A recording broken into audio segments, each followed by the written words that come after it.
effect. And it may seem oddly named or it may seem unusual, but in a nutshell, what it says is everything you know is wrong. Well, maybe not everything, but a good portion of it. And in order to demonstrate this, I have a member of our crew, good friend of mine, Michael Levy from the film Abnormal Attraction. You've probably seen the trailer 500 times. He's guesting in the Frank Zone. How are you, Michael? I'm doing great, Frank. I was just ripped out of the control room to be on set. Good. Well, I need you as sort of a human prop. Here, right, okay. To demonstrate I'm your prop. this. I'm here. Okay. Now, did you read children's books as a child? Of course. Well, I didn't read them. My parents probably read them to me. Okay. But, you know. You're being, no need. It's going to be a long segment if we're going to take that tact with it here. Sure, I Michael. read children's books. Okay. Do you remember the children's books about a family of bears?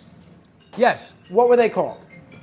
Goldilocks and the Three Bears was one of them, I'm sure. No, not that one. The family of bears. I don't think the Three Bears were, prominent? Yeah, it starts with a B. Bears? No, there's a family of bears. Okay. Do you know the family of bears? I'm not sure, then I do. You're not sure? Okay. All right. Well, bear with me here, folks. Okay. All right. So I always thought that this was the name of this family of bears. Put these bears up, what this famous children's book are called. So you see it says the Berenstain Bears. Okay. Does that ring a bell with you? Yes. Okay, it does. Yes. You're familiar with the Berenstain Bears? Yes, sounds Why very did you familiar. act like I was speaking a foreign language 4 minutes ago? You know, A minute I ago. just coming out of the control room, Frank, Fair just enough. on a whim. All right, so these aren't trick questions. They're not meant to be. All right, well, now I could have passed a lie detector that these bears were called the Berenstain Bears. Now, that's what they're called, right? No, they're absolutely not called the Berenstain Bears. In actuality, they are called the Berenstain Bears. So I would have sworn up and down, bet you any amount of money, and I'm almost as big a gambler as Wayne Diamond, that these were the Berenstain Bears. They're not. Now, it goes much further. There is another children's book character, Michael. I don't mean to make this all, children's books, but there's another children's book character named Curious George. Yes, Curious George, Very of course. curious. Yes. Right? Does Curious George have a tail? Yes. Okay, now let's show what Curious George. Let's show Michael's interpretation of what Curious George looks like. And that's what Curious George looks like, right? That's, to my knowledge, that's what I remember. Yes. Now, in actuality, this is what Curious George looks like. No tail. No tail. Curious George does not have a tail. Now, as a child, Michael, did you ever eat peanut butter and jelly or peanut butter in any of its forms? Of course. There's a peanut butter brand that begins with the letter J. Are you familiar with it? Yes. I mean, I know Skippy's. I don't know about J. the J It's one. got a J. J. Skippy does not start It doesn't with J. start with a J, but okay. Yeah, what was going on in the Levy household when you were growing up? Choosy moms choose it. Right. Okay? Yes. But you don't know what it's called. It starts with a J. It's the only peanut butter with a J. No. No recollection. No at all. recollection at all. Anybody know it? Shout it right out if you. Okay, that's Jiffy. right. Jiffy. Jiffy. Yes, there it is. I got it. I remember Jiffy. it now. Now, it is not Jiffy. In actuality, it is called Jif. It is not Jiffy, but everybody thinks it's Jiffy. It's actually Jif. We're going to do, because I can't bear much more of this, we're going to do 2 more of these, and then we are moving right along. There was a television program on HBO for a while. Starred Sarah Jessica Parker and Kim Cattrall. Are you familiar with it? Yeah. Sex in the City? What was it? Sex in the City? What's the second word you're saying? It's not Sex in the City, apparently. All right, I'm wrong. It's Sex in the City. Okay. Michael Levy says it's Sex in the City. And I think a lot of people might have said the same thing. When in actuality, it's not Sex in the City, but it's Sex and the City. And I think we've done enough of this. You kind of get where we're coming from. But and thank you, Michael, for your services. It's just odd how that happens, where everyone's kind of on the same page. That's right. And we're all unifiedly That's wrong. Right. All of what Michael demonstrated is an example of what we have come to know as the Mandela effect. Now, there are these mass delusions that people all believe something is the case that didn't happen. Everybody thinks Humphrey Bogart said, "Play it again, Sam," in Casablanca. He never said it. Everybody thinks Captain Kirk said, "Beam me up, Scotty." He never said it. These are all examples of the Mandela effect. It's even Luke, I am your father. That is not actually what is said. Right, again, that's Mandela effect. But right. Michael, thank you. Your services you're have cutting concluded. me. Yes, thank you. I appreciate it. Thank you. got You it, can yeah. go back to all the right. control room. I don't want to take you away from Gotcha. anything. All right. Now, those are all examples of the Mandela effect. Here to help explain what the Mandela effect is and why this matters and some big items in the news, we're going to welcome Jennifer Bohr-Cuevas, who is a licensed clinical social worker and a disaster mental health professional. Jennifer, thanks so much for joining us. Thank you for having me. Well, it's our pleasure. So, Jennifer, I gave some examples, but what is the Mandela effect exactly? The Mandela effect is a pop psychology theory that is really based on false memories.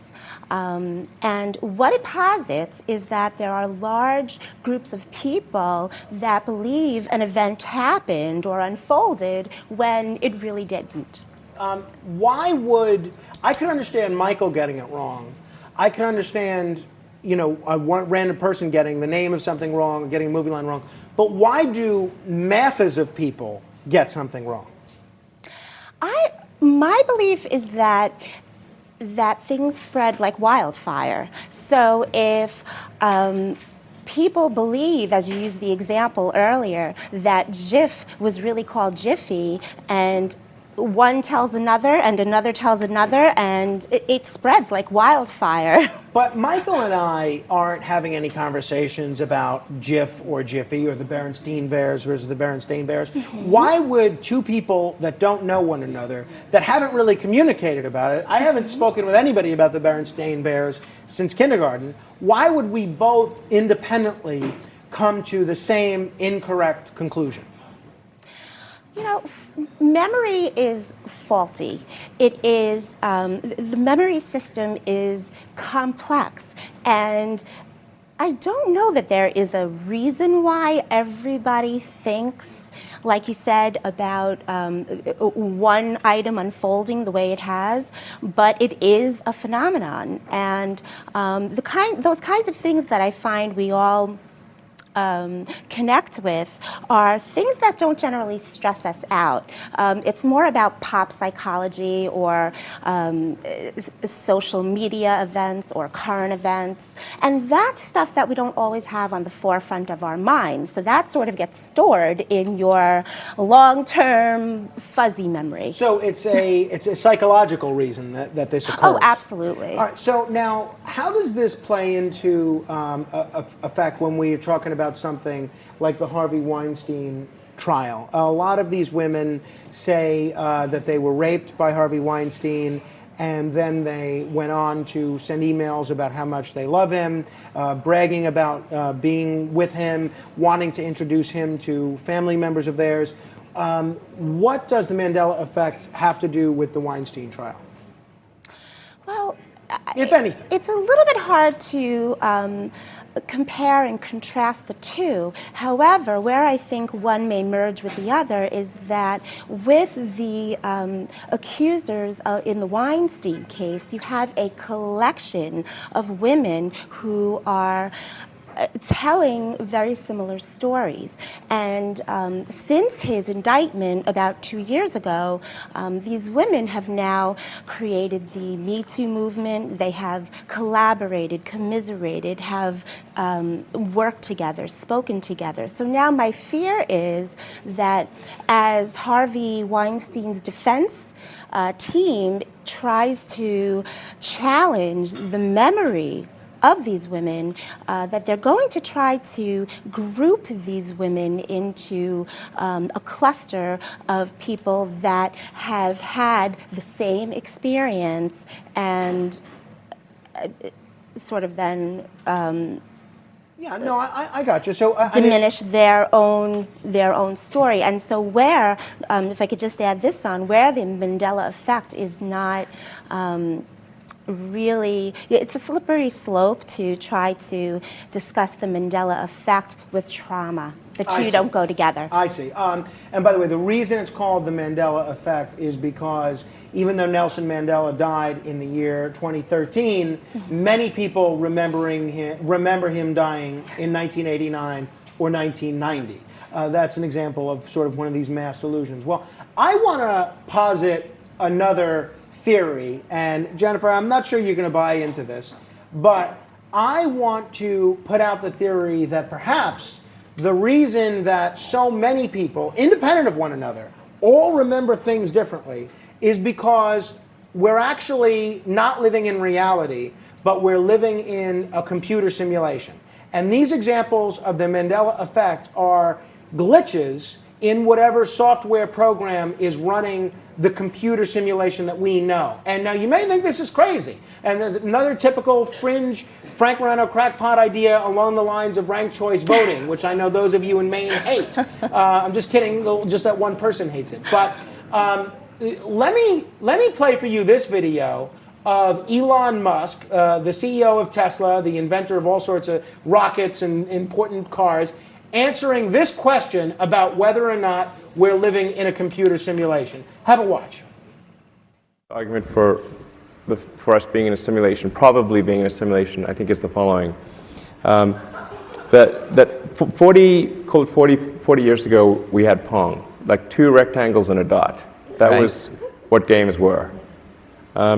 Now, 40 years later, we have photorealistic 3D simulations with millions of people playing simultaneously, and it's getting better every year.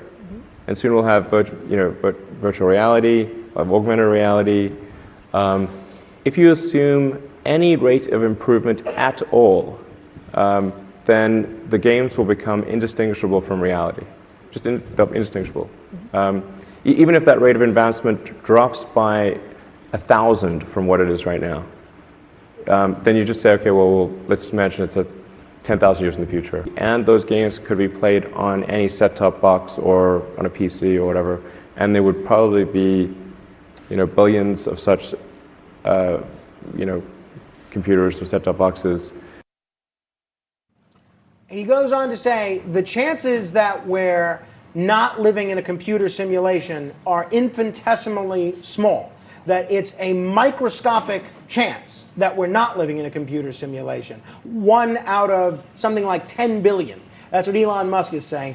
Jennifer, from where you're standing, do you think we're living in a computer simulation? I don't. You don't? Okay. All right. I don't. I know also that people who are into pseudoscience or paranormal psychology suggest that maybe the Mandela effect has to do with living in a alternate reality. You're not buying it, though. I don't buy it. Maybe I shouldn't be selling it. All right, Jennifer, I hope you'll come back. I will. Thank you. You're watching Liquid Lunch. Hey, coming up next, we're a show that's all about liquid. Who better to talk to than the president of a water company? Richard Wright is here. We'll tell you about alkaline water and why it's so important. You're watching Liquid Lunch on Newsmax TV.